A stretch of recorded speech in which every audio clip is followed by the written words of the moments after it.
Hello Divya, hello Diya, Gulfam, Juned, Chikara, Princy, hello Alina, hello Akash, Gulfam, Juned, Hasan Gori, Alka ji, Joseph, hello Chandrakant, good evening बेटा, good evening. उम्मीद है आप सब एकदम बढ़िया हैं, एकदम स्वस्थ, एकदम मस्त हैं। अच्छा, मैंने कल तुम्हें कुछ होमवर्क दिया था बेटा, ठीक है? आपके होमवर्क वाले सेक्शन में मैंने कुछ होमवर्क दिया था, तो कल वाले होमवर्क के क्वेश्चन आपसे बने? एक बार मेरे को पहले बताओ, मैंने कल आपको होमवर्क दिया था, ठीक है? ओके, तो क्या वो होमवर्क वाले क्वेश्चन आप कर पा रहे हो? ठीक है, इस चैप्टर में मैं क्या करूंगा, आपको थोड़ा थोड़ा रुक करके होमवर्क दूंगा, ठीक है? ताकि उतना चैप्टर में पढ़ सके, ठीक है? वरना बहुत सारे कॉन्सेप्ट ऐसे होंगे जो शायद हम नहीं पढ़े हो और फिर उनका होमवर्क दे दूं, ठीक है? ओके, तो गुड इवनिंग बेटा, गुड इवनिंग। हाँ जी सर, नहीं बने, अरे कुछ तो बने होंगे यार, आज पार्ट ने जल्दी छोड़ दिया। हाँ ठीक है, ओके। 12 बजे वाली क्लास में मजा आया, वेरी गुड। अच्छा, तुम में से कितने बच्चों ने 12 बजे वाली क्लास देखी थी? तुम में से कितने बच्चों ने 12 बजे वाली क्लास देखी थी बेटा? ठीक है, वेरी गुड, 5-6 बन गया ना, फिर कुछ टाइम बाद मैं उनको बोर्ड पे भी लेके आऊंगा, ठीक है? अगली क्लास में लेके आऊंगा ताकि तुम थोड़ा और सीख लोगे। हाँ जी, हेलो जी, हेलो, गुड इवनिंग बेटा, गुड इवनिंग। कुछ नहीं बने, ओके, कोई बात नहीं, इनके लिए परेशान मत हो, ठीक है? मैं करवाऊंगा, इसके सारे क्वेश्चंस में बोर्ड पे करवाऊंगा। Good evening, good evening. जिन्होंने देखा उनका बहुत बहुत फायदा होगा बेटा, अगर 12 बजे वाली आपने क्लास वहां देखी होती तो फायदा होता, ठीक है? अगर नहीं देखी तो कोई बात नहीं, नुकसान तब भी नहीं होगा। आइए आगे बढ़ते हैं। आज हम बात करेंगे बेटा यहाँ पर लेक्चर नंबर 6 की। आज हम बात करेंगे यहाँ पर लेक्चर नंबर 6 की। आज हम देखेंगे यहाँ पर लेक्चर नंबर 6, और लेक्चर नंबर 6 में हम क्या क्या चीज जान सकते हैं, क्या क्या चीजों को बढ़िया कर सकते हैं, आइए उन पर बात करें। तो लेक्चर नंबर 6, लेक्चर नंबर 6 किसके बारे में? अतिसंयुग्मन के बारे में और एरोमेटिका के बारे में। आज हम बात करेंगे यहाँ पर अतिसंयुग्मन और एरोमेटिका, हाइपर कॉन्जुगेशन, ठीक है, और यह एरोमेटिसिटी। तो इस बारे में ये लेक्चर है, तो बढ़िया से अच्छे से सारी बातें देखो, अच्छे सारी बातें क्लियर करते रहो बेटा, ओके? प्रियांकी बेटा टेंशन मत ले, ठीक है? एक बार अपने कॉन्सेप्ट को बढ़िया से करती जा, स्ट्रॉन्ग करती जा, फिर मैं यहाँ पर आपको उन सब क्वेश्चन के सॉल्यूशन करवाऊंगा, ठीक है? इस चैप्टर में जितने भी क्वेश्चन आ रहे हैं, ठीक है, जो मैं आपको एज होमवर्क दे रहा हूं, उनको मैं यहाँ पर जरूर डील करवाऊंगा आपको, ठीक है? टेंशन मत लो, ठीक है? बढ़िया चैप्टर है ये, इसलिए आप हर एक क्वेश्चन को जरूर ट्राई करें, ठीक है? ऑर्गेनिक के आपको हर एक क्वेश्चन को ढंग से देखना है, ओके बच्चों? जीओसी के प्रैक्टिस क्वेश्चंस की पीपीटी डाल दो। अरे भाई, तुम्हारे जो फुल एक्सरसाइज शीट है, ठीक है ना, जो कंप्लीट एक्सरसाइज शीट है बेटा, उसमें है अपलोडेड, ठीक है? वो तो अभी एक मीटिंग थी बेटा, उस चक्कर में मैं देख नहीं पाया, वरना मैं लेकर आता आज, ठीक है? ओके, अभी यहाँ पर स्टार्ट करते हैं आज का टॉपिक, अतिसंयुग्मन। अतिसंयुग्मन, ठीक है? सबसे पहले एक बार रिवीजन करवा देता हूँ, एक बार रिवीजन करवा देता हूँ, एक बार रिवीजन करवा देता हूँ। हाँ जी, सबसे पहले रिवीजन। पिछले लेक्चर के दौरान सबसे पहले हमने देखा था अनुनादी संरचनाओं की स्टेबिलिटी देखना। क्या तुम्हें अनुनादी संरचनाओं की स्टेबिलिटी देखना आया? क्या तुम अनुनादी संरचनाओं की स्टेबिलिटी देख सकते हो बेटा? अनुनादी संरचनाओं की स्टेबिलिटी देखना आया कि नहीं आया? पहले इस बात पे फोकस करो, इधर की बातें बंद करके काम की बात पे फोकस करो। क्या तुम्हें अनुनादी संरचनाओं की स्टेबिलिटी देखना आया? सबसे ज्यादा स्टेबल उदासीन वाली, फिर जिसमें अष्टक पूरा हो, फिर जिसमें ऋणावेश अधिक वितरणी परमाणु पर हो और धनावेश कम वितरणी परमाणु पर हो, और अगर आइडेंटिकल चार्जेस पास पास हो तो वो हाईली अनस्टेबल हो जाती है, फिर उसके आधार पर हम चेक कर लेते हैं। देन उसके बाद फिर हमने देखा वहां पर फिर क्या देखा? फिर हमने देखा बैक बॉन्डिंग। बैक बॉन्डिंग का कांसेप्ट देखा। बैक बॉन्डिंग क्या होता है बेटा? दो एटम है जिनके बीच में एक बंध पहले से बना हुआ है, एक परमाणु इलेक्ट्रॉन दाता है, एक परमाणु इलेक्ट्रॉन ग्राही है। एक के पास लोन पेयर हो या इलेक्ट्रॉन युग्म हो, दूसरे के पास रिक्त कक्षक हो, तो वहां पे बैक बॉन्डिंग हो सकती है, वहां पे बैक बॉन्डिंग हो सकती है, ठीक है? वो पॉइंट हमने देखा। फिर उसके बाद अगला टास्क हमने क्या देखा? मेसोमेरिक प्रभाव देखा। मेसोमेरिक प्रभाव मैंने आपको क्या बताया था कि हमने जब अनुनाद पढ़ा था, तो अगर कोई समूह जो अनुनाद में इलेक्ट्रॉन दे रहा हो, प्लस एम प्रभाव। अब देने वाला कौन होगा? या तो जिसके ऊपर ऋणावेश रहेगा या जिसके पास लोन पेयर रहेंगे, वो प्लस एम प्रभाव दर्शाता है, ठीक है? ओके, दूसरा माइनस एम। जब किसी परमाणु की, जैसे कि मान लो जब ये बेंजीन है, बेंजीन के ऊपर कोई समूह ऐसा जुड़ा हुआ है, कोई ग्रुप ऐसा जुड़ा हुआ है जो कि गरीब हो, जो इलेक्ट्रॉन आकर्षी हो, वो माइनस एम प्रभाव दर्शाएगा, वो माइनस एम प्रभाव दर्शाएगा जो इलेक्ट्रॉन खींचने का काम करे। इतना हमने बताया। और जो प्लस एम प्रभाव दर्शाते हैं वो बेंजीन की ऑर्थो और पैरा स्थिति पर इलेक्ट्रॉन घनत्व बढ़ा देते हैं, ऑर्थो पैरा निर्देशित कहलाते हैं, ठीक है? ओके, जबकि वो माइनस एम प्रभाव दर्शाने वाले बेंजीन की ऑर्थो और पैरा स्थितियों से इलेक्ट्रॉन घनत्व को कम कर देते हैं, तो मेटा स्थिति पर इलेक्ट्रॉन घनत्व ज्यादा रहता है, तो मेटा निर्देशित कहलाते हैं, ये मैंने बताया। अच्छा, सक्रियकारी, विसक्रियकारी। सक्रियकारी वो समूह कहलाते हैं जो बेंजीन की सक्रियता को बढ़ा दे, इलेक्ट्रॉन इसमें ही प्रतिस्थापन अभिक्रिया के प्रति, वो सक्रियकारी। तो जितने भी प्लस एम प्रभाव दर्शाने वाले हैं, सिर्फ हेलोजनों को छोड़ करके, सब सक्रियकारी समूह कहलाते हैं। विसक्रियकारी जो बेंजीन की सक्रियता को घटा देते हैं, ठीक है, इलेक्ट्रॉन खींच करके, चाहे वो एम प्रभाव से खींचे चाहे आई प्रभाव से खींचे, वो विसक्रियकारी समूह कहलाते हैं, ठीक है? तो उनके बारे में मैंने आपको बताया। कल का लेक्चर एकदम बढ़िया था, एकदम जबरदस्त था, बढ़िया से देखना, अच्छे सारी बातों को क्लियर करना, ठीक है? ओके, वो मैंने आपको करवाया। तो चलो आगे बढ़ते हैं, उससे पहले क्वेश्चन करते हैं। निम्न में से किस की इलेक्ट्रॉन स्नेही प्रतिस्थापन, इलेक्ट्रॉन स्नेही प्रतिस्थापन अभिक्रिया के प्रति क्रियाशीलता सर्वाधिक है। क्वेश्चन लिखिएगा बेटा, सर्वाधिक है। निम्न में से किसकी इलेक्ट्रॉन स्नेही प्रतिस्थापन अभिक्रिया के प्रति क्रियाशीलता सर्वाधिक है? बेटा कल वाली क्लास पूरी आ चुकी है, मैंने ऐड करवा दिया है, बोला तो था मैंने आपको, ठीक है? आपने जैसे मेरे को बोला, मैंने ऊपर बोल दिया था बेटा, ठीक है? ओके, अरे यार बच्चे कम हो या ज्यादा हो, तुम्हें क्यों पंचायत करनी है? बस आना पढ़ना बढ़िया से बेटा यार, ठीक है? ओके, हाँ जी, अब जरा देखो ध्यान से, आ गई ना? वेरी गुड, ठीक है, अपलोड हो चुकी, ठीक है, कंप्लीट अपलोड हो चुकी। देखो यहाँ पर पहला कंपाउंड है,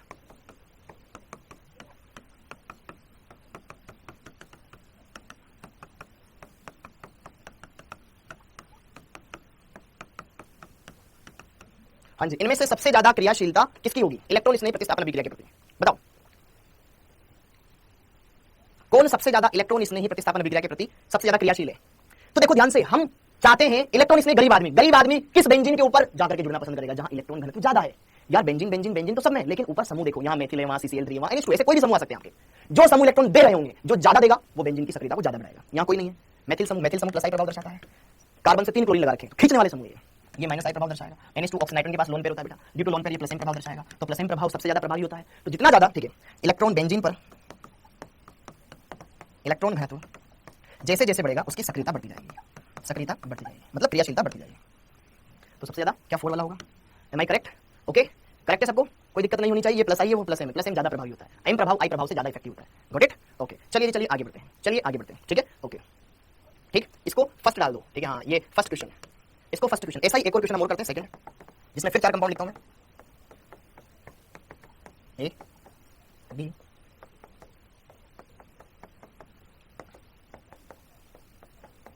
OH समूह CHO समूह। अब बताओ इसमें बताओ, बताइए बेटा, ठीक है। ये फर्स्ट क्वेश्चन, इसके 4 ऑप्शन, सेकंड क्वेश्चन, ये 4 ऑप्शन, यही बताना है। देखो अब मुझे आप बताओ, बेंजीन के ऊपर जुड़ा हुआ मेथिल, मेथिल समूह क्या दर्शाता है? प्लस आई प्रभाव दर्शाता है। हेलोजन, हेलोजनों का कुल प्रभाव क्या होता है? हेलोजन इस क्लोरीन के पास लोन पेयर होते हैं। मैंने आपको बताया था हेलोजनों में उनका आई प्रभाव ज्यादा डोमिनेटिंग होता है। क्या मैंने आपको बताया था कि नहीं बताया था? हेलोजनों में, अरे क्रॉस कॉन्जुगेशन नहीं है यहाँ पे यार, हेलोजनों में एम प्रभाव से ज्यादा प्रभावी होता है, इनका minus I. Very good, halogen plus M भी दर्शाते हैं, लेकिन इनका माइनस आई प्रभाव ज्यादा डोमिनेटिंग होता है, मतलब ये तो खींचने का काम करेगा। 20 सक्रियणकारी समूह है। ऑक्सीजन, ऑक्सीजन के पास लोन पेयर है, इधर सिंगल बॉन्ड से अटैच है, ठीक है। तो ये OH समूह सिर्फ क्या करेगा? प्लस एम प्रभाव। बाकी अन्य केसों में क्या होता है? एम प्रभाव ज्यादा प्रभावी होता है, हाँ या ना? ये दर्शाएगा प्लस एम, और इसका माइनस आई से ज्यादा होता है प्रभाव। भाई कार्बन है, कार्बन से ऑक्सीजन जुड़ा हुआ है, तो विद्युत ऑक्सीजन की ज्यादा है, तो इलेक्ट्रॉन खींचेगा माइनस आई से, लेकिन लोन पेयर है तो देगा प्लस एम प्रभाव दर्शाएगा। तो यहां पर आप मेरी बातों को दिमाग में लॉक कर लेना, लॉक कर लेना। जनरली एम प्रभाव आई प्रभाव से ज्यादा प्रभावी होता है, सिर्फ हेलोजनों में आई प्रभाव ज्यादा डोमिनेटिंग होता है, और CHO माइनस एम प्रभाव दर्शाता है। घर जाकर के जो पढ़ेगा वो सीखेगा, बाकी अपने धुरे सुनाने से आप नीट का एग्जाम क्लियर नहीं कर पाओगे, कोई भी रीजन हो। लेकिन अगर आप नहीं पढ़ोगे बेटा तो सब कुछ संपन्न नहीं हो पाएगा सही तरीके से। अगर आप पढ़ोगे तो सिलेक्शन होगा, ठीक है। तो यहां पर ऑप्शन नंबर 3 पर सबसे ज्यादा इलेक्ट्रॉन घनत्व, समझ में आया? अगर मैं क्रम भी पूछ लूं, किसकी क्रियाशीलता सबसे ज्यादा? इसकी क्रियाशीलता सबसे ज्यादा, फिर इसकी क्रियाशीलता, फिर इसकी, सबसे कम इसकी, हाँ ना? Very good 3। तो यहां पर क्या ऑप्शन नंबर 3 सबसे ज्यादा क्लियर हो जाएगा एकदम, done done done. Very good Rohit, done done done. अब हेडिंग डाल लो, अति संयुग्मन, अति संयुग्मन हाइपर कॉन्जुगेशन।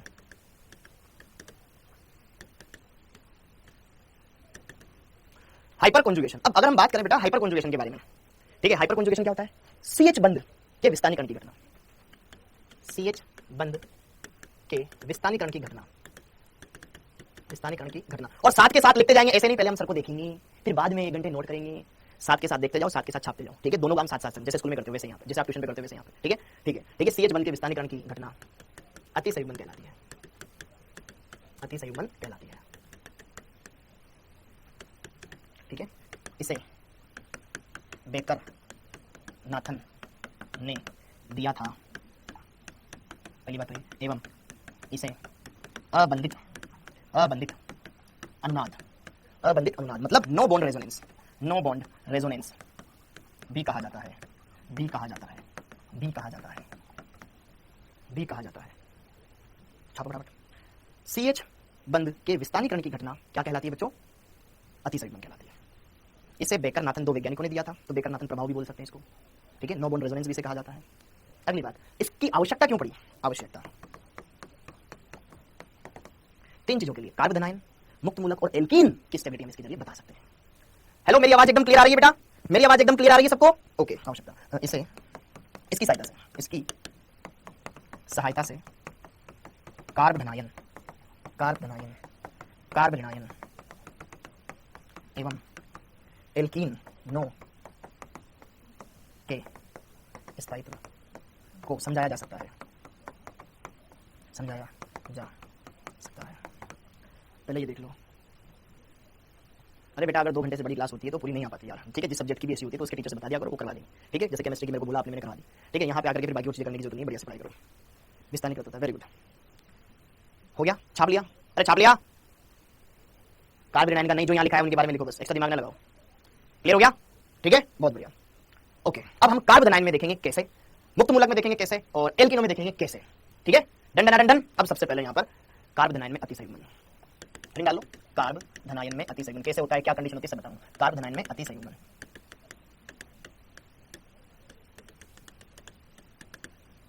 देखो ध्यान से, शर्त एक ही शर्त है, जिस कार्बन पर धनावेश है उससे जुड़ा हुआ पहला कार्बन अल्फा कार्बन कहलाएगा। इधर वाला भी अल्फा, इधर वाला भी अल्फा। जिस कार्बन पर धनावेश है उससे अटैच पहला कार्बन अल्फा कार्बन कहलाएगा, जो कि sp3 होना चाहिए, और उस पर कम से कम 1 हाइड्रोजन परमाणु होना चाहिए। समझ में आया?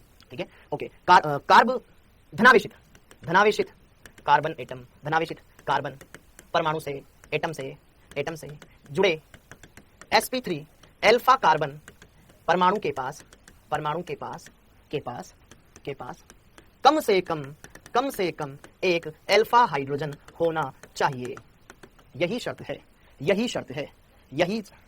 ओ सॉरी, आई मेड मिस्टेक बेटा, जरा देखो ध्यान से। सॉरी डॉक्टर मन। कार्ब ऋणायन की जगह लिख लेना यार मुक्त मूलक, भावनाओं में बह गया था, ठीक है। मुक्त मूलक,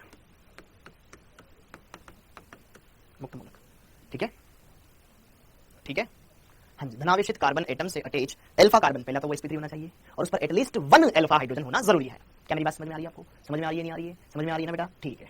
अच्छा जी, कार्बन में नहीं होता है। जैसे कि देखो ध्यान से बच्चों यहाँ पर, ठीक है, मेरे पास ये है CH2 पॉजिटिव धनावेशित कार्बन है, इससे अटैच ये कार्बन है जिस पर कम से कम एक, देखो ये वाला कार्बन अल्फा कार्बन जो कि sp3 होना चाहिए। 3 4 एकल बंध बना रहा है, 1 2 3 4 sp3 है, इसका संकरण क्या आएगा? sp3 संकरण इसका आएगा। अब जरा देखो ध्यान से, होगा क्या इसके अंदर, क्या चीजें होगी? ये अलग अलग रूपों में स्विच मारता रहता है, स्विच मारता रहता है। देखो ध्यान से बेटा, इस कार्बन कार्बन सिंगल बॉन्ड में डबल बॉन्ड के लक्षण है। कैसे है? एक्सपेरिमेंटली पता चला कि यहां पर एकदम प्योर सिंगल बॉन्ड है ही नहीं। क्यों नहीं है? जरा देखो ध्यान से, समझना मेरी बात को। ये कार्बन धनावेशित, उससे अटैच ये डायरेक्ट कार्बन, ये अल्फा कार्बन है, इससे अटैच अल्फा हाइड्रोजन कितने हैं? 1 2 3, 3 अल्फा H इसमें है। समझ पा रहे हो मेरी बात को? फटाफट से, अरे चुप, हाँ ठीक है, बढ़िया से समझो सब बच्चे, ठीक है, वेरी गुड, अच्छे बच्चों की तरह। तो ये गरीब आदमी है, गरीब आदमी क्या करेगा? अरे कुछ दे दे भैया, कुछ दे दे यार, भगवान के नाम पे कुछ दे दे यार। तो ये बोलेगा यार मेरे पास तो कुछ नहीं है, मेरे पास तो कार्बन हाइड्रोजन बॉन्ड है, लेगा CH बंद लेगा इलेक्ट्रॉन, ले लूंगा मैं, तो कोई दिक्कत नहीं है। तो यार यहां से जो CH सिग्मा बंद है, यह जो सिग्मा बंद है बेटा, CH सिग्मा बंद, यह सिग्मा बंद के इलेक्ट्रॉन इधर शिफ्ट हो जाते हैं और ये बेचारा तड़पता तड़पता अलग हो जाता है। जैसे वो छिपकली की पूंछ टूट के अलग हो जाती है ना, वैसे ये H+ इधर, यहाँ पर ये तो थाई से, यहाँ पर डबल बॉन्ड बन जाएगा, ये CH पूरा से ऐसा। ये पॉसिबल है कैसे? जिस तरीके से ये अलग हुआ, ये भी अलग हो सकता है, ये भी अलग हो सकता है। हाँ या ना बोलो, क्या मेरी बात समझ में आ रही है? क्या मेरी बात समझ में आ रही है? ये केस पॉसिबल हो सकता है, इनके बीच में थोड़ी सी देर के लिए बॉन्ड ब्रेक हो जाएगा। कीटोइनॉल नहीं है बेटा ये, ठीक है। या फिर इधर साइड वाला H अलग होकर H+ के रूप में ऊपर वाला और नीचे वाला बचा रहा है, यहाँ डबल बॉन्ड बन जाएगा। या फिर नीचे वाला अलग हो जाए, साइड वाला ऊपर वाला जुड़ा रहे, नीचे वाला अलग हो जाए, यहाँ डबल बॉन्ड हो गया। इन्हें कहा जाता है अति संयुग्मित संरचनाएं, हाइपर कॉन्जुगेटिव स्ट्रक्चर, अति संयुग्मित संरचनाएं, अबंधित अनुनादी संरचनाएं। क्या ये बात समझ में आई? क्या ये बात समझ में आई? क्या ये बात समझ? ये प्रोसेस बहुत फास्ट होता है, इसलिए दिखता नहीं है। तीन अल्फा हाइड्रोजन थे, 3 अति संयुग्मित संरचनाएं बनी, 3 यहाँ 3 लिख लेना, 3 hyper conjugative structures are formed due to presence of 3 alpha hydrogen. क्या मेरी बात क्लियर है बच्चों? भाई इस पर गरीबी है, ये गरीबी है तो पास वाले कार्बन से खींचेगा, पास वाला कार्बन भैया हमारे पास तो कुछ नहीं, हमारे पास तो देख इस CH बंद के इलेक्ट्रॉन ले ले, वो बेचारा अलग हो गया, फिर एक बार ये है हाइपर कॉन्जुगेटिव स्ट्रक्चर। जितने ज्यादा अल्फा हाइड्रोजन होंगे क्या उतना जल्दी इसकी गरीबी दूर होगी? यस यस, ठीक है, तो ये पॉइंट क्लियर हो गया। चमका के नहीं चमका? Very good. ओके, तो हाइपर कॉन्जुगेशन एकदम सिंपल सा सटीक सा तरीका है। ओके, अच्छा, अब यहां पर हम एक बात लिखेंगे, जैसे जैसे जैसे जैसे अल्फा हाइड्रोजन परमाणुओं की संख्या बढ़ेगी, अल्फा हाइड्रोजन परमाणुओं की संख्या बढ़ेगी, क्या वहां पर अबंधित अनुनादी संरचनाएं बढ़ेगी?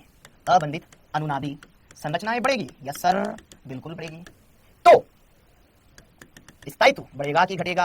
अरे स्थायित्व बढ़ेगा, है ना? As the number of alpha hydrogen increase, no bond resulting structures also increase, so that's why stability also increase.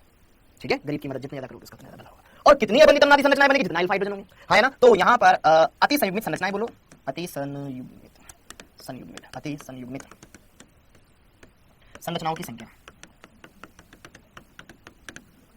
कितनी होगी? जितने नंबर ऑफ अल्फा हाइड्रोजन होंगे। क्या बात समझ में आई क्या? अरे आई क्या समझ में? Done done done done. जितने नंबर ऑफ अल्फा हाइड्रोजन होंगे उतनी नो बॉन्ड रिजल्टिंग स्ट्रक्चर बनेगी या हाइपर कॉन्जुगेटिव स्ट्रक्चर बनेगी। ठीक है ना जी? ओके, तो स्थायित्व का क्रम बताएं।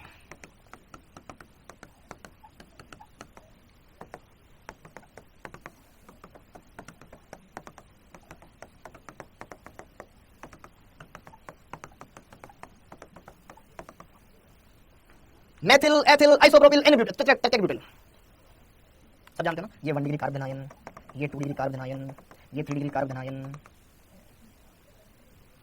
इस पर कितने अल्फा हाइड्रोजन पहले बताओ? इस पर अल्फा हाइड्रोजन कितने हैं रसगुल्लो?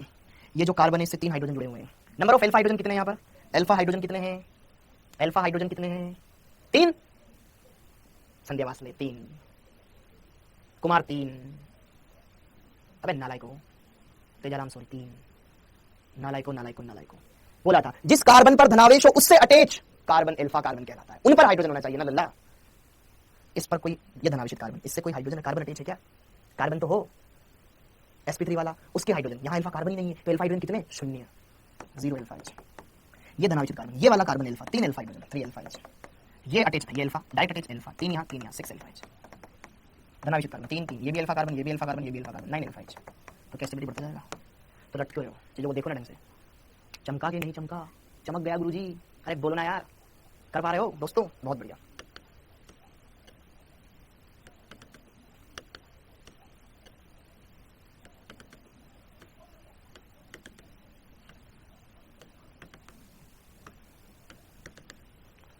ठीक है, यही लिखूंगा मैं, बस एक बार मिटा रहा हूँ, बहुत ज्यादा जगह दिखेगी नहीं यार, ठीक है?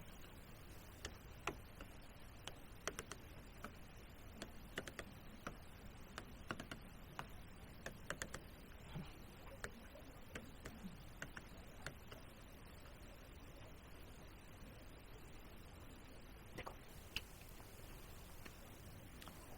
ट्राई करो। इसमें जरा देखो ध्यान, सबसे पहले तो डिग्रियां देख लो, डिग्रियां देख लो भैया। ये तो 1 डिग्री कार्बन है, ये तो 1 डिग्री कार्बोनाइन है, ये तो 2 डिग्री कार्बोनाइन है, ये भी 2 डिग्री कार्बोनाइन है, और ये वाला भैया जी 3 डिग्री कार्बोनाइन है। क्या बात समझ में आ रही है क्या? ऐसे वाली संरचना में समझ में नहीं आता तो मैं क्या करूं? एग्जाम में तो ऐसे आएगा, वहां ये बोलोगे समझ में नहीं आता। सीखो ना, पहले मैंने सिखाया था आपको। कहां गए थे उस दिन? क्या ये बात समझ में आई क्या? ये समझ में नहीं आता है तो क्या करें? सीखने के लिए तुम्हें पढ़ाया नहीं क्या? जरा देखो ध्यान से, जिस कार्बन पर धनावेश है वो एक ही कार्बन से अटैच डायरेक्ट 1 डिग्री, जिस कार्बन पर धनावेश है वो इधर भी कार्बन से अटैच है, ये इधर 2 डिग्री, ये वाला कार्बन 3 कार्बन से अटैच है 3 डिग्री। अब आप मुझे बताओ इसमें कितने एल्फा हाइड्रोजन है? बात की बात बाद में, पहले इसमें देखो इसमें कितने एल्फा हाइड्रोजन है। फर्स्ट वाले कंपाउंड ए में कितने एल्फा हाइड्रोजन है? बोलो ना मित्रों, पहले वाले में कितने एल्फा हाइड्रोजन है? अरे गुरुजी ये अल्फा कार्बन, यहाँ तो CH2 लिखा हुआ है, 2 अल्फा H। इसमें कितने alpha hydrogen? Alpha carbon counting करो इसमें, ये भी अल्फा कार्बन, ये भी अल्फा कार्बन। बोलो कितने alpha hydrogen? Ambika Soni very good. Total alpha carbon कितने हैं? अल्फा हाइड्रोजन कितने हैं?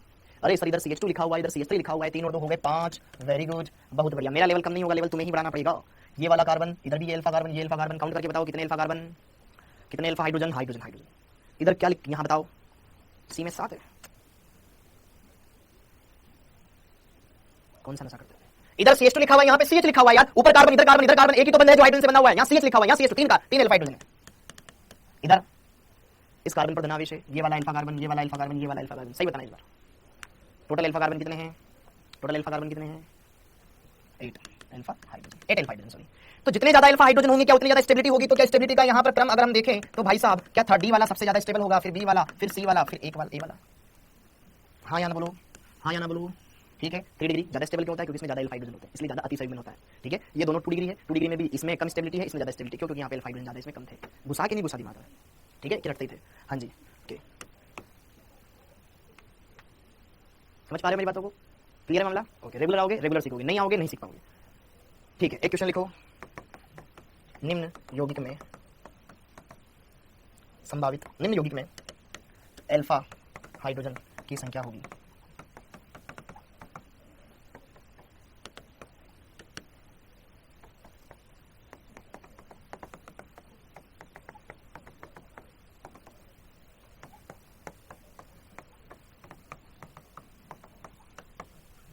Total number of hydrogen all तेलियल है, आठ कैसा है बेटा? मेरे को भी नहीं पता दीपक, बता दिया तले अंधेरा। इसमें बताओ total number of alpha hydrogen.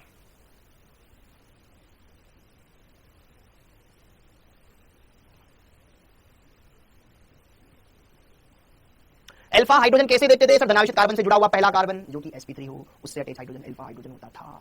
समझ में आया? ये कार्बन इधर, ये वाला एकल बंधित, ये अल्फा कार्बन। क्या ये वाला कार्बन अल्फा कार्बन होगा मित्रों? नहीं होगा, डबल बॉन्डेड है, sp2 संकरण है। ये वाला कार्बन अल्फा होगा, ये वाला भी अल्फा होगा। यहाँ पे 2 हाइड्रोजन है, यहाँ 1 हाइड्रोजन है। टोटल गिन के बताओ कितना हुआ? 3। B for Bombay. समझ में आया कि नहीं आया? नहीं आया तो फिर नहीं आएगा, ठीक है? आगे आया कि नहीं आया? नहीं आया तो फिर नहीं आएगा, ठीक है? आगे बढ़ते हैं, क्लियर मामला? तो क्या कार्बधनायन के अंदर अतिसंयुग्मन कैसे होता है आपने फेल किया कि नहीं किया? समझ में आया? एकदम मक्खन है, मक्खन है, मक्खन है। अब आगे कार्बधनायन के बाद अब आता है मुक्त मूलक में अतिसंयुग्मन, मुक्त मूलकों में अतिसंयुग्मन, hyper conjugation in free radical. तो सेम कॉन्सेप्ट है, सेम कॉन्सेप्ट। शर्त मतलब कंडीशन, क्या कंडीशन? मुक्त मूलक कार्बन परमाणु अयुग्मित, मतलब अयुग्मित इलेक्ट्रॉन युक्त कार्बन परमाणु से जुड़ा हुआ पहला कार्बन sp3 होना चाहिए और अल्फा हाइड्रोजन होना चाहिए। ठीक है, अयुग्मित इलेक्ट्रॉन युक्त कार्बन एटम से attach alpha carbon, attach sp3 alpha carbon atom पर एट लीस्ट 1 अल्फा हाइड्रोजन होना चाहिए।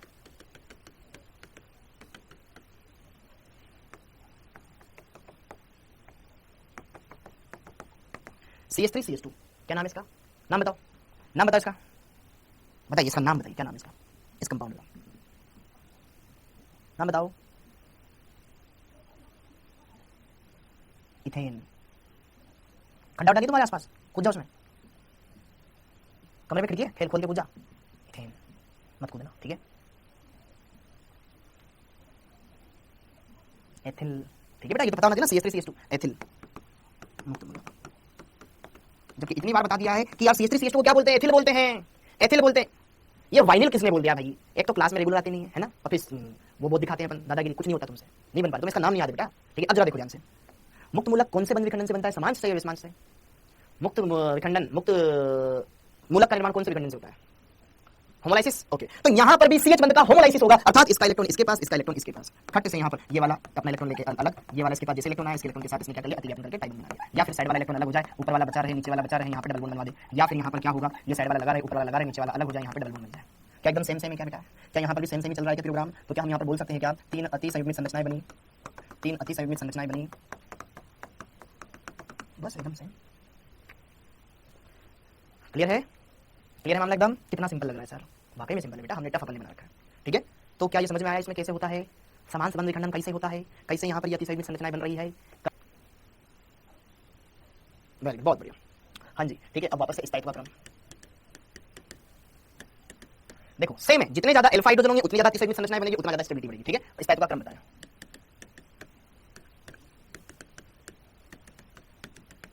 बेटा अभी तक तुम्हें नाम याद नहीं हुआ यार, क्या करोगे यार? स्टेबिलिटी का क्रम कैसा आएगा? स्टेबिलिटी का क्रम कैसा आएगा? एकदम सिंपल है।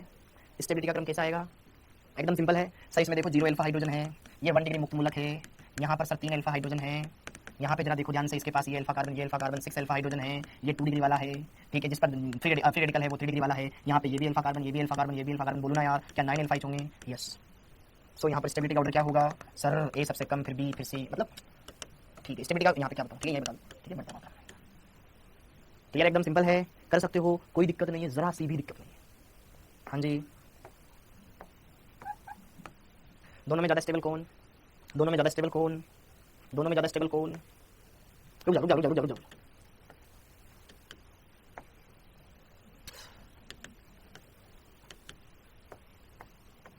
तीनों में स्टेबिलिटी का ऑर्डर बताओ, first, second, third, which is more stable? Stability order बताओ। इंस्टेंट सोचना है वहां पे, इंस्टेंट क्या होना चाहिए? हमने एक नियम पढ़ा, हम पुराना भूल गए, फिर पे सरकार नहीं पड़ गई। ठीक है, देखो ध्यान से, ये क्या 2 डिग्री मुक्त मूलक है? क्या ये भी 2 डिग्री है? ओके, ये 1 डिग्री है। Okay okay okay okay sir, आपने जैसे जैसे बोला हमने वैसे वैसे किया। क्या इसमें अगर मैं अल्फा हाइड्रोजन काउंट करूं, ये अल्फा कार्बन, ये अल्फा कार्बन, CH2 इधर, CH2 इधर, क्या यहाँ पे 4 अल्फा हाइड्रोजन है? बोलो मित्रों, क्या यार यहाँ पे ये वाला अल्फा कार्बन, ये अल्फा कार्बन, क्या 5 अल्फा कार्बन है? Alpha hydrogen, sorry alpha hydrogen. यहाँ पर सर ये वाला कार्बन अल्फा है जो तो sp2 है, अल्फा हाइड्रोजन ही नहीं है सर। तो सर इसका स्टेबिलिटी ऑर्डर ये आना चाहिए ना, सेकंड, फर्स्ट और थर्ड वाला सबसे लीस्ट स्टेबल होना चाहिए, घटता क्रम। क्या ये होगा मित्रों? वेरी गुड, सुने ना, सुने ना, वेरी गुड, सुने ना जी, वेरी गुड, शाबाश बेटा शाबाश। अभी हमने सबसे पहले बताया था, गलत बताया था आपने सबसे पहले। अबे अनुनाद पढ़ाया था ना, अनुनाद स्टेबिलिटी ज्यादा बढ़ाता है। डबल बॉन्ड, सिंगल बॉन्ड, मुक्त मूलक, क्या डी वाले में अनुनाद है, वास्तविक अनुनाद है, इसमें तो अबंधित, इसमें तो पूरा अनुनाद है ना। अनुनाद वाला ज्यादा स्टेबल होता है कि नहीं होता है? घटते जाओ घटते जाओ। यहाँ पे क्या है? रेजोनेंस है, इसमें क्या है? अनुनाद है, इसमें क्या है? अनुनाद है। तो अनुनाद वाला अधिक स्थायी होगा कि कम स्थायी होगा? फिर डिग्री थोड़ी देखते हैं, अनुनाद वाला सबसे ज्यादा स्टेबल होगा, तो स्टेबिलिटी का ऑर्डर सही क्या आएगा? थर्ड वाला सबसे ज्यादा स्टेबल, फिर सेकंड वाला ज्यादा स्टेबल, फर्स्ट वाला लीस्ट स्टेबल। ओहो ओहो, ऑर्गेनिक बिल्कुल भी समझ में नहीं आती, मत समझ, पेपर में आएगा मां ही बोल देना, मेरे को समझ में नहीं आया, छोड़ दी। आंखों का धोखा नहीं है, हम जब एक टॉपिक पढ़ रहे हैं तो हमारे दिमाग में वही टॉपिक रहता है। जबकि मैंने तुम्हें बोला था कि अनुनाद जिन यौगिकों में होता है उनकी स्टेबिलिटी ज्यादा होती है, हाँ बैक बॉन्डिंग वाले से कम होती है, पढ़ाया था। अरे दिमाग के घोड़े दौड़ाओ ना यार, उसमें अनुनाद है, इनमें सिर्फ अतिसंयुग्मन है, अनुनाद वाला ज्यादा स्टेबल होता है, इसमें क्या ही दिमाग का करना है, तुम्हें दिमाग लगा के। ठीक है, एक थोड़ा सा मैंने उदाहरण ऐड कर दिया, इसमें भी सरकार लो नहीं पड़ जाए।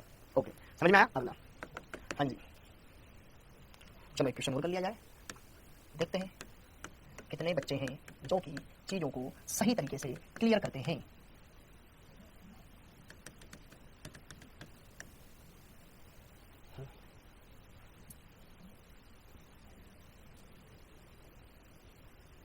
ठीक है, अभी तो नहीं रखते हैं, ज्यादा कॉम्प्लेक्स नहीं करते चीजों को, ठीक है, टाइम वेस्ट होगा।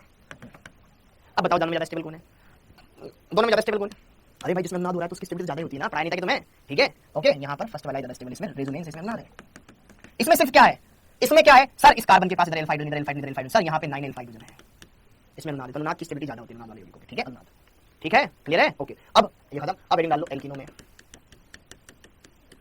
अतिसंयुग्मन, क्लियर है? ओके, अब ये खत्म, अब एडिंग डाल लो एल्कीनों में, अतिसंयुग्मन। एल्किनो में अति संयुग्मन, एल्किनो में अति संयुग्मन, एल्किनो में अति संयुग्मन, सेम डबल बॉन्डेड कार्बन से अटैच पहला कार्बन sp3 होने को मांगता, जिस पे अल्फा हाइड्रोजन होने को मांगता। ठीक है, कंडीशन द्विबंधित, यहां द्विबंधित बोल देंगे, द्विबंधित कार्बन परमाणुओं, क्योंकि इसमें डबल बॉन्ड होगा ना, दो परमाणुओं के बीच में होगा, द्विबंधित कार्बन परमाणुओं से अटैच अल्फा कार्बन एटम पर अटैच sp3, अरे ये लिख दो ना यार sp3, अल्फा कार्बन एटम पर एटलीस्ट एक अल्फा हाइड्रोजन होना चाहिए। ठीक है, अरे ठीक है। अभी देखना इसका नाम पूछूंगा, ये भी बताएंगे। इसका नाम क्या है? सब बच्चे कृपया करके अपनी उंगलियां चलाएं कंप्यूटर के मोबाइल के कीपैड पर, उसका नाम टाइप करें। इसका नाम टाइप क्या है? इसका नाम क्या है? इसका नाम क्या है? Propyl allyl allyl allyl allyl है ना ये, प्रोपार्जिल, वाओ, प्रोपीन, वाओ, देख रहे हो सही बिना ऐसा डर के लिख रहे हो। अबे ये प्रोपीन है, CH3 CH double bond CH2, ये प्रोपीन है, प्रोपीन लिखना नहीं आता तुम्हें, एलिल लिख रहे हो, ये एलिल है, ये वाइनिल। अबे यार ये प्रोपीन है बेटा, प्रोपीन 3 कार्बन की एल्कीन। अरे बच्चों यार ये प्रोपीन है, इसमें से अगर मैं यहां से एक हाइड्रोजन कम कर दूं तो बनता है ना एलिल। सस्ते नसीब नहीं करने, ये प्रोपीन है, एल्कीन बोल रहा हूं तो एल्कीन ही लिखूंगा ना। तो ये double bonded carbon system, double bonded carbon system से अटैच पहला कार्बन अल्फा कार्बन जो कि कैसा है sp3 है, sp3 से अटैच यहां पे अल्फा हाइड्रोजन 3 अल्फा हाइड्रोजन। तो यहां पर जरा देखो, यहां पे डबल बॉन्ड है, यहां सिंगल बॉन्ड है, तो होना क्या चाहिए? डबल बॉन्ड छोटा, सिंगल बॉन्ड बड़ा। सर यहां पे कार्बन कार्बन बंद लंबाई बड़ी आएगी, यहां छोटी आएगी। सुनना मेरी बात, भावनाओं को समझे मेरी बात। यहां पर कार्बन कार्बन सिंगल बॉन्ड है, यहां कार्बन कार्बन डबल बॉन्ड है। सर सिंगल बॉन्ड बड़ा होता है, डबल बॉन्ड छोटा। तो हम अगर सिद्धांतों के तौर पे बात करें तो ये वाला कार्बन कार्बन बड़ा रहेगा, छोटा रहेगा, लेकिन एक्सपेरिमेंटली दोनों बंदों की बंद लंबाई समान आएगी, इसमें भी द्विबंध के लक्षण पाए गए, जबकि यहां तो अनुनाद भी नहीं है। लेकिन ये पाई बंद इस CH बंद के साथ संयुग्मन में है, अति संयुग्मन हो सकता है। जैसे ही ये पाई इलेक्ट्रॉन इधर शिफ्ट होगा, ये वाला यहां है, CH बंद पाई बंद के साथ संयुग्मन में है, तो इस बंद के दोनों इलेक्ट्रॉन इधर आ गए, ये ग्रीन H+ फड़फड़ाता रहेगा जरा। ठीक है, ये CH यहां डबल बॉन्ड हो जाएगा, यहां CH इधर नेगेटिव चार्ज चला जाएगा ऐसे, या साइड वाला चला जाए, ऊपर वाला नीचे वाला बचा रहे। ठीक है, डबल बॉन्ड हो जाएगा CH2 नेगेटिव। ठीक है, या फिर एक लास्ट में साइड वाला बच जाए, ऊपर वाला बच जाए, नीचे वाला शहीद हो जाए। ठीक है, डबल बॉन्ड CH2 नेगेटिव। तो है क्या एकदम मस्त चीज। 3 अति संयुग्मित संरचनाएं,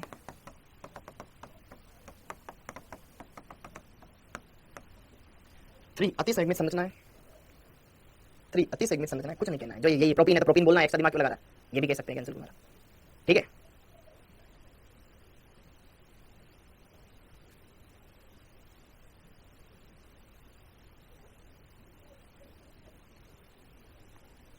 डन। ओके, तो अब यहां पर भी यही पॉइंट लिख लो, as the number of alpha hydrogen increases stability of alkene also increases.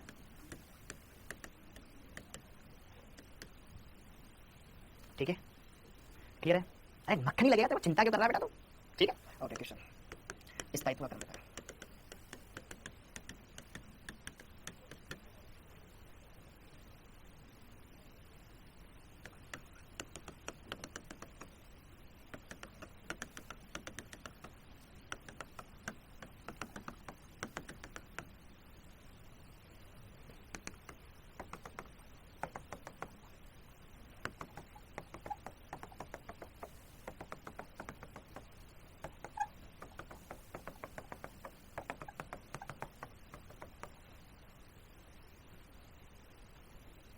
Total 5 compound, 3 नहीं है। ठीक है, तो अब आप मुझे बताते जाओ प्यार से, पहले में कितने अल्फा हाइड्रोजन, दूसरे में कितने, तीसरे में कितने, चौथे में कितने, पांचवें में कितने, सब में अल्फा हाइड्रोजन बताओ। सर यहाँ तो सिर्फ डबल बॉन्डेड कार्बन ही है, इनसे अटैच कार्बन कहाँ है? कितने अल्फा कार्बन है यहाँ पर? बोलो बोलो, total number of alpha hydrogen in this compound. क्या शून्य? 0 अल्फा हाइड्रोजन। यहाँ पर 3 अल्फा H, यहाँ पर इधर तो कुछ नहीं, इधर ये अल्फा कार्बन, ये अल्फा कार्बन, 6 अल्फा H। यहाँ पर डबल बॉन्डेड कार्बन सिस्टम से अटैच ये वाला कार्बन अल्फा, ये अल्फा, ये अल्फा, 9 अल्फा H। ये डबल बॉन्डेड सिस्टम, इधर से ये अल्फा, ये अल्फा, ये अल्फा, ये अल्फा, टोटल का 12 अल्फा H। तो क्या स्टेबिलिटी ऑर्डर ये आएगा मित्रों? ए से बड़ा ज्यादा स्टेबल, बी से सी, सी से डी, डी से भी ज्यादा ई। एकदम सिंपल है क्या मित्रों? कोई दिक्कत है क्या? आसान लग रहा है? तो ये आसान है, बोलिए ना, बोलिए ना। अब बी वाले में 3 अल्फा H, 0 क्यों है? ठीक है, ठीक है मित्रों, अगला देखिएगा। तो ये आसान है, बोलिए ना, बोलिए ना। अब बी वाले में 3 अल्फा H, 0 क्यों है? ठीक है, ठीक है मित्रों, अगला देखिएगा।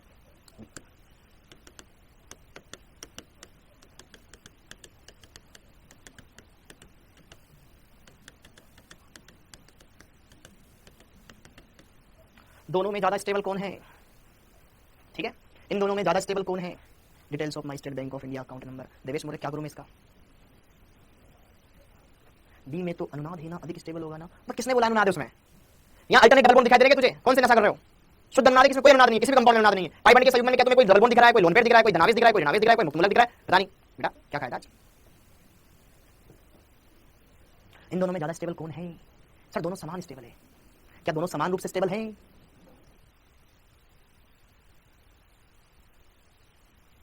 क्या समझ पा रहे हो बच्चों? अरे मन के सच्चों नालायकों, ये सिस रूप है और ये है ट्रांस आइला। कैसे भी आ सकता है? इसमें ये भी अल्फा कार्बन, इसके पास भी 6 अल्फा हाइड्रोजन है, इसके पास भी 6 अल्फा हाइड्रोजन है। दोनों मेथिल पास पास क्या प्रतिकर्षित ज्यादा करेंगी? यहाँ ये मेथिल एकदम दूर दूर प्रतिकर्षण कम होगा, तो स्टेबिलिटी का ऑर्डर क्या होगा? सर सिस वाले से ज्यादा स्टेबल होगा ट्रांस वाला, जबकि दोनों में अल्फा हाइड्रोजन सेम है। समझ में आया क्या? समझ में आया विनीत जी? बहुत बढ़िया बच्चों, बहुत ही बेहतरीन प्रदर्शन किया है आपने। अब अगला देखिए, क्या आप इस प्रदर्शन को बरकरार रख पाएंगे या नहीं रख पाएंगे, देखने की बात है। हाँ जी, ये 3 compound, compound number first, compound number second, compound number third, stability order बताएं। लग रहा है ना कितनी आसान है? Don't panic, it's organic. इन तीनों में ज्यादा स्टेबिलिटी बताएं। एक बेटा यस की स्पेलिंग वाई एस नहीं होती है, वाई ई एस होती है। ठीक है, स्टेबिलिटी ऑर्डर बताओ। क्या तीनों की तीनों एल्कीन हैं? और मैंने खट्टी टॉफी खाई है, बताओ क्या तीनों एल्कीन है बेटा? तो ये डबल बॉन्डेड कार्बन, इससे अटैच ये अल्फा कार्बन, ये अल्फा कार्बन, ये डबल बॉन्डेड कार्बन है, ये अल्फा कार्बन, ये अल्फा कार्बन, ये अल्फा कार्बन। हाँ या ना बोलो? ये डबल बॉन्डेड कार्बन है, ये अल्फा कार्बन, ये अल्फा कार्बन। बस हाइड्रोजन काउंट कर लो उन पर कितने अटैच है। दो इधर 4 alpha hydrogen, 2 2 3 7 alpha hydrogen, 3 alpha hydrogen. अब पिक्चर क्लियर है?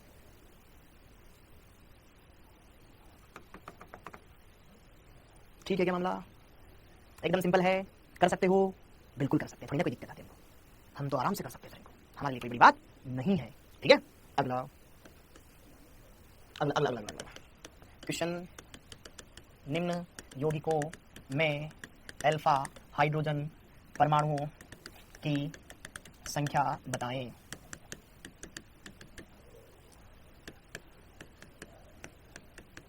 इसमें कितने अल्फा हाइड्रोजन हैं टोटल बताने। ठीक है, इस कंपाउंड में कितने अल्फा हाइड्रोजन है, ये पहला क्वेश्चन।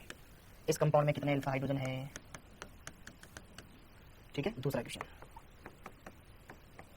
इस कंपाउंड में कितने अल्फा हाइड्रोजन है? इस कंपाउंड में कितने अल्फा हाइड्रोजन है? कितने अल्फा हाइड्रोजन है?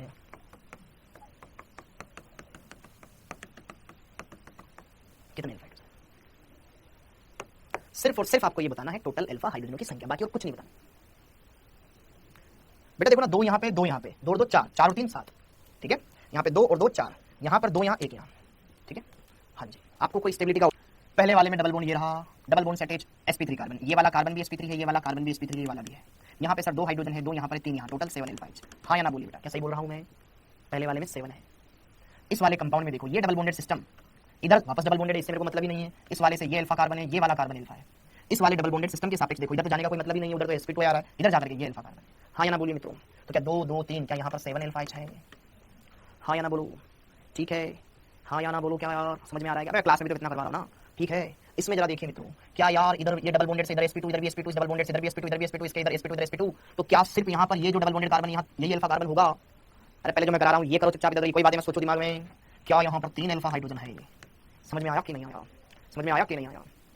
ठीक है, ठीक है, पहले वाले में 7, दूसरे वाले में 7, तीसरे वाले में 3 अल्फा हाइड्रोजन। क्या कंप्लीट कर पा रहे इस बात को? ओके, तो हम ये बोल सकते हैं बेटा, क्या इन तीनों कंपाउंड में अति संयुग्मन लग रहा है? क्या तीनों कंपाउंड में अति संयुग्मन लग रहा है? यस। अब इस कंपाउंड में आओ, तो यहाँ पे जरा देखो, benzene benzene benzene benzene benzene है ना, बेंजीन एल्कीन थी, बेंजीन भी तो एल्कीन ही है। तो यहाँ पर इस द्विबंधित कार्बन सिस्टम से, बाकी वो से तो नहीं, इस कार्बन से अटैच ये पहला कार्बन जो कि डायरेक्ट sp3 है और ये वाला अल्फा कार्बन है। समझिएगा मेरी बात? तो यहाँ पर ये जो CH3 समूह है, इस CH3 समूह जो डायरेक्ट sp2 ये एल्कीन वाले से अटैच है, क्या ये अल्फा कार्बन कह सकता हूँ? क्या इसके पास 3 अल्फा हाइड्रोजन है?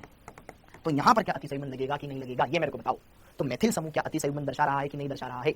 मेथिल समूह ये पाइबंद जैसे इधर शिफ्ट होगा कि अपने CH बंधु को बेंजीन की तरफ भेजेगा कि नहीं भेजेगा? हाँ या ना बोलो? बोलो बच्चों। यहाँ पे जरा देखो, ये पाइबंद वाला सिस्टम था, ये जैसे ही पाई इलेक्ट्रॉन इधर गया, CH बंधु को इसने इधर भेजा, तो CH3 समूह इलेक्ट्रॉन दे रहा है कि नहीं दे रहा है? दे रहा है, अति संयुग्मन द्वारा, प्रेरणिक प्रभाव द्वारा। ठीक है, देखो यहाँ पर ये मेथिल समूह, समझना मेरी बातों को गौर करके फील करो। ये जो मेथिल है वो बेंजीन को इलेक्ट्रॉन देगा, इसमें पाई इलेक्ट्रॉन है, जैसे ही पाई इलेक्ट्रॉन इधर शिफ्ट होते हैं तो क्या CH बंद शिफ्ट होता था अति संयुग्मन में, मतलब जितने अल्फा हाइड्रोजन होंगे उतना वो उसका पार्टिसिपेशन बनता जाएगा। तो यहाँ पर 3 अल्फा हाइड्रोजन है, ये फील हुआ। ओके, अब यहाँ पे जरा देखो ध्यान से, ये डबल बॉन्डेड कार्बन, उससे अटैच ये कार्बन अल्फा, आगे वाले से मतलब नहीं है, इसमें कितने अल्फा हाइड्रोजन है, कितने अल्फा हाइड्रोजन है, ये मैं तुम्हें फील करवाना चाहता हूँ। सर यहाँ पे तो 2 अल्फा हाइड्रोजन है, तो यहाँ पर 2 अल्फा H। यहाँ पे जरा देखो ध्यान से, ये कार्बन अल्फा कार्बन जिस पर एक ही तो 1 अल्फा H, और यहाँ पर बेटा क्या है, ये जो कार्बन अल्फा है वहाँ तो कोई अल्फा हाइड्रोजन ही नहीं है ना, 0 अल्फा H। क्या मेरी बात समझ में आ रही है मित्रों? अरे आ रही है कि नहीं आ रही है? आ रही है। तो अब मैं आपसे बात पूछता हूँ घर जैसी, इसमें मेथिल समूह क्या प्लस आई प्रभाव लगाएगा? एल्किल समूह तो सामान्यतया प्लस आई प्रभाव दर्शाते ही हैं, हाँ या ना बोलो। और साथ के साथ यहाँ पर हाइपर कॉन्जुगेशन H इफेक्ट, इसको बोल दूं मैं, H इफेक्ट दर्शाएगा कि नहीं दर्शाएगा? अति संयुग्मन को आप H प्रभाव, H इफेक्ट भी लिख लो, H इफेक्ट हाइपर कॉन्जुगेशन प्रभाव, ठीक है, H इफेक्ट। ठीक है, तो क्या यहाँ पर CH3 का, यहाँ पे CH3 का क्या ये भी लगेगा H इफेक्ट? यहाँ पर ये पूरा एल्किल समूह, ये पूरा एल्किल समूह क्या प्लस आई प्रभाव दर्शाएगा? यह पूरा एल्किल समूह जो लगा हुआ है सर, ये बेंजीन को प्लस आई के द्वारा इलेक्ट्रॉन भी देगा और साथ के साथ यहाँ पर H इफेक्ट के द्वारा भी देगा। इससे कम देगा, प्लस H इसमें कम है, इसमें प्लस H ज्यादा है। ठीक है, यहाँ पे जरा देखो ध्यान से, ये जो समूह है ये अपना प्लस आई प्रभाव भी दर्शाएगा और प्लस H प्रभाव भी दर्शाएगा। समझ में आ रहा है क्या मेरी बात? यहाँ पे जरा देखो ध्यान से, ये जो कार्बन इसके पास कोई अल्फा हाइड्रोजन नहीं है, यहाँ पे सिर्फ प्लस आई प्रभाव लगेगा। बस इतना सा क्लियर कर लो बच्चों, छोटी सी प्यारी सी बात मैंने आपको बताने की कोशिश करी। अगर बेंजीन पर डायरेक्ट मेथिल समूह जुड़ा हुआ है तो वो अपना प्लस आई भी लगाता है, प्लस H भी लगाता है। एथिल जुड़ा हुआ है तो उसमें 2 अल्फा हाइड्रोजन है, प्लस आई भी लगेगा, प्लस H भी लगेगा। आइसोप्रोपिल जुड़ा हुआ है तो उसमें 1 अल्फा हाइड्रोजन है, उस वजह से प्लस H भी लगेगा, अति संयुग्मन। और दूसरा वहां पर एल्किल समूह प्लस आई तो लगाएगा। लेकिन फोर्थ वाले में तो यहाँ पे जो कार्बन डायरेक्ट अटैच उसके पास कोई हाइड्रोजन ही नहीं है, तो अति संयुग्मन नहीं लगेगा, वहां सिर्फ क्या लगेगा? प्लस आई प्रभाव। क्या मेरी बात समझ में आ रही है बच्चों? क्या मेरी बात समझ में आ रही है आपको? क्या ये फील आ पा रही है चीजों की? बोलो जी बोलो। ठीक है, ओके, क्लियर है क्या माजरा? एकदम चकाचक है भैया जी? हाँ जी भाई साहब, चमक गया एकदम। ओके, तो हमने अति संयुग्मन वाले टॉपिक पर चीजों को क्लियर किया कि नहीं किया, ये बताओ। क्या अति संयुग्मन समझ में आ गया सबको? हाँ, इफेक्ट सबसे ज्यादा फोर्थ वाले में और सबसे ज्यादा अति संयुग्मन फर्स्ट वाले में। क्या ये सारी चीजें क्लियर हो गई? कोई दिक्कत? कोई दिक्कत?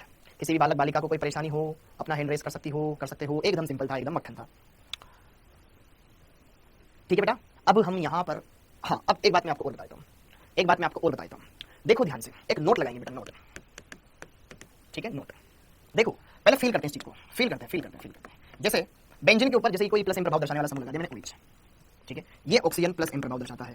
ठीक है, तो इसका याद है आपको रेजोनेंस हाइब्रिड कैसा बनता था? रेजोनेंस हाइब्रिड ऐसा बनता था सर, पूरी बेंजीन वाले में अनुनाद होगा, ऑर्थो पर और पैरा पर इलेक्ट्रॉन घनत्व, सॉरी बढ़ाएगा ना, तो इलेक्ट्रॉन घनत्व बढ़ा देगा, ऑर्थो पैरा पर इलेक्ट्रॉन घनत्व बढ़ा देगा, यहाँ पे ऋणावेश, यहाँ पे ऋणावेश, यहाँ पे ऋणावेश ला देगा, ये OH समूह। ठीक है, ऐसा कुछ होता था। क्या यहाँ पर, अरे रुक जाना बेटा, पहले पढ़ा दें दो। ठीक है, यहाँ पे जरा देखो ध्यान से, क्या ऑर्थो पर पैरा पर नेगेटिव चार्ज आ जाता था अगर प्लस एम प्रभाव वाला समूह जुड़ा हुआ होता था? तो सुनो मेरी बात, अगर कोई समूह अनुनाद के द्वारा इलेक्ट्रॉन दे रहा है बेंजीन को, तो ऑर्थो पैरा पे देगा। अगर कोई खींचने वाला भी है, जैसे NO2 है, ये इलेक्ट्रॉन आकर्षी होता है, ये खींच करके बेंजीन की ऑर्थो पर पैरा पर धनावेश लेकर आ जाता था। याद करो, याद करो, याद करो, याद करो। जब हमने पढ़ा था प्लस एम प्रभाव, तो वो बेंजीन की ऑर्थो और पैरा पर इलेक्ट्रॉन घनत्व बढ़ाने का काम करता था, और अगर हम माइनस एम प्रभाव दर्शाने वाला समूह जोड़ते थे तो वो ऑर्थो और पैरा से इलेक्ट्रॉन घनत्व घटाने का काम करता था। हाँ या ना? क्या किसी ने मेटा स्थिति पर कोई हानि पहुंचाई? क्या किसी ने मेटा स्थिति पर कोई हानि पहुंचाई? बोलो बच्चों, क्या किसी ने मेटा स्थिति पर कोई हानि पहुंचाई? क्या किसी ने मेटा स्थिति के साथ कोई छेड़छाड़ करी? नहीं करी। हाँ या ना? तो एम प्रभाव क्या मेटा स्थिति पर लगता है? क्या एम प्रभाव मेटा स्थिति पर लगता है? नहीं लगता है। और अबंधित अनुनाद, जिसको हम हाइपर कॉन्जुगेशन बोलते हैं, ये भी तो अबंधित अनुनाद है, तो क्या ये मेटा स्थिति पर लग सकता है? नहीं लगता है। तो ध्यान रखना, एक नोट ये हमारे आगे काम आएगा, अभी फिलहाल कोई काम नहीं आएगा। ठीक है, बस लिख कर रखेंगे। एम प्रभाव और अति संयुग्मन मेटा स्थिति पर नहीं लगता है, सिर्फ प्रेरणिक प्रभाव लगता है वहां पर। ठीक है, ओके, तो नोट में क्या लिखेंगे, क्योंकि अब हम इनको पढ़ चुके हैं, थोड़ा चीजों को मैं आपको समझाता जाता हूँ, चीजों को समझाता जाता हूँ। ठीक है, ओके, तो आप बस ये लिख लो नोट में, फिर बाकी कल पढ़ेंगे। ठीक है, हाँ जी। एम प्रभाव या आर प्रभाव, यही बोलते हैं इसको, एम प्रभाव या आर प्रभाव एवं अति संयुग्मन, अति संयुग्मन बेंजीन वलय की मेटा स्थिति पर लागू नहीं होता है। ठीक है, वहां केवल प्रेरणिक प्रभाव लागू होता है, कि वहां केवल प्रेरणिक प्रभाव लागू होता है। बाकी ज्ञान अगली क्लास में। ठीक है, ओके, बाकी ज्ञान अगली क्लास में। ठीक है, इसके बारे में ज्यादा सोचना मत कि सर मेरे को थोड़ा समझ में आया, कुछ बच्चों को लास्ट वाला थोड़ा कम समझ में आया होगा। ठीक है, हम पढ़ेंगे आगे। ठीक है, टेंशन मत लो। ठीक है, तो ये क्लियर हो गया बेटा? हाँ जी, इसी के साथ इस क्लास को यहीं पर एंड करते हैं बेटा जी। आई और एच में ज्यादा प्रभावी कौन है, देखो ये भी देख ले। हाँ जी, अच्छा एक और यहाँ पर प्रबलता। अगर आपसे पूछे सबसे पहले सर हमें क्या देखना चाहिए, है ना, हमने बैक बॉन्डिंग भी पढ़ लिया, हमने प्रेरणिक प्रभाव भी पढ़ लिया, हमने अनुनाद भी पढ़ लिया, हमने हाइपर कॉन्जुगेशन भी पढ़ लिया। सबसे ज्यादा क्या है? सबसे ज्यादा आप बैक बॉन्डिंग, सबसे पहले आप देखो बैक बॉन्डिंग सबसे ज्यादा इफेक्टिव होती है। बैक बॉन्डिंग सबसे ज्यादा इफेक्टिव होती है। फिर उसके बाद अनुनाद, रेजोनेंस, फिर उसके बाद अतिसंयुग्मन। ये दूरियों पर डिपेंड नहीं करते, प्रेरणित प्रभाव दूरियों पर डिपेंड करता है, आई प्रभाव सबसे लास्ट में देखा जाता है। ठीक है, तो ये वाला पॉइंट भी आप मेंशन कर लो अपने नोट्स में। ठीक है क्या बच्चों, एकदम क्लियर है। बैक बॉन्डिंग सबसे पहले, क्योंकि तो एकदम से स्टेप पूरा कर देती है कंप्लीट, फिर रेजोनेंस, फिर hyper conjugation, then inductive factor. तो आप सब बहुत अच्छी तरीके से सारी बातें समझ में आ गई होगी अच्छे से, और सारी बातों को एकदम क्लियर, अरे रेजोनेंस में ही आ जाता है प्रभाव, ठीक है, तो कोई दिक्कत वाली बात नहीं। तो ये सारी बातें एकदम क्लियर है, एकदम अच्छे से समझ में आ गई, सारी बातें क्लियर हो गई। ओके, हाँ जी, तो सब बच्चे बढ़िया से पढ़ाई करो यार, अच्छे से सारी बातों को क्लियर करो, एकदम मस्त रहो, कोई ज्यादा ओवर थिंकिंग मत करो, बढ़िया से पढ़ाई करो, अच्छे से निकाल सकते हो नीट का एग्जाम, ठीक है। ओके, और कोशिश करें बढ़िया से अच्छे से अपने एग्जाम को बेटर बेटर बेटर बेटर बनाते जाएं, बढ़िया से प्रैक्टिस करते जाएं। आप सभी का बहुत बहुत धन्यवाद, थैंक यू, जय हिंद।